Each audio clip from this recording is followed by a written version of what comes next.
مفتی صاحب تمام کبیرہ گناہوں کی وضاحت کر دیں. دیکھیں چند کبیرہ گناہ ہیں. قتل کرنا انسانی حقوق میں سب سے بڑا کبیرہ گناہ ہے. نماز جان کر قضا کر دینا سب سے بڑا کبیرہ گناہ اسلام لانے کے بعد. اس کو ہم لوگ بہت ہلکا سمجھتے ہیں.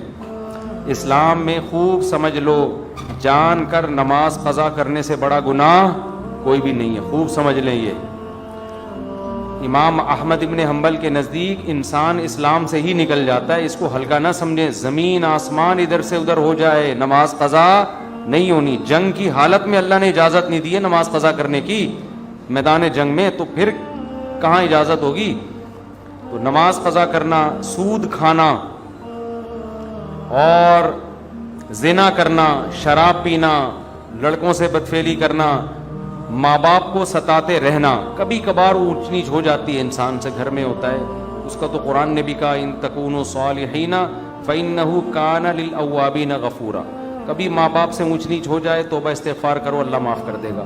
تو وہ تو ہر گھر میں ہی ہوتی ہے. لیکن ان کو مستقل ٹارچر کرتے رہنا, یہ بھی کس میں داخل ہے, کبیرہ گناہ میں.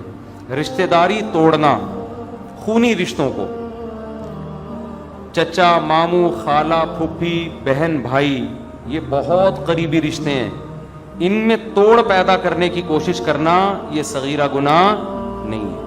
اگر آپ کی ایک سال بھائی سے بات چیت ہی نہیں ہوتی, بہن سے بات چیت ہی نہیں ہوتی, قطع تعلق کیا ہوا ہے, تو حدیث میں تو آتا ہے رشتہ داری توڑنے والا جنت میں داخل نہیں ہوگا. یہ بہت خطرناک ہے, اس کو کسی طرح سے جوڑ کی کوشش میں لگ جایا کرو.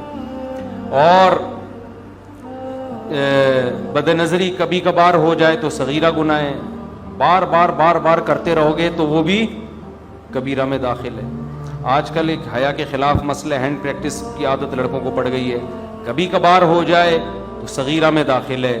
لیکن یہ کام کبھی کبھار نہیں ہوتا, جو کرتا ہے وہ کنٹینیو کرتا رہتا ہے, تو وہ بھی پھر کبیرہ میں داخل ہو جائے گا.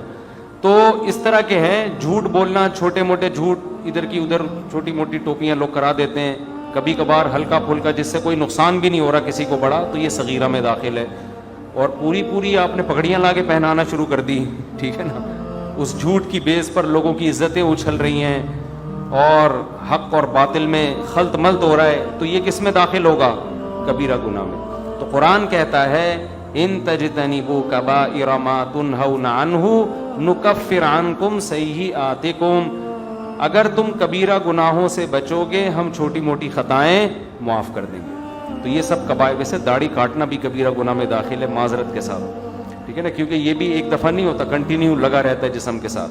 عورت اگر پردہ نہیں کرتی ہے, پردہ کبھی کبھار بے پردگی ہو جاتی ہے, صغیرہ میں داخل ہے. مستقل عادت ہے, کبھی پردہ ہی نہیں کرتی, جیسے عورتیں جو بے پردہ ہوتی ہیں تو کبھی بھی نہیں کرتی, پھر وہ تو وہ پھر کبیرہ میں داخل ہے.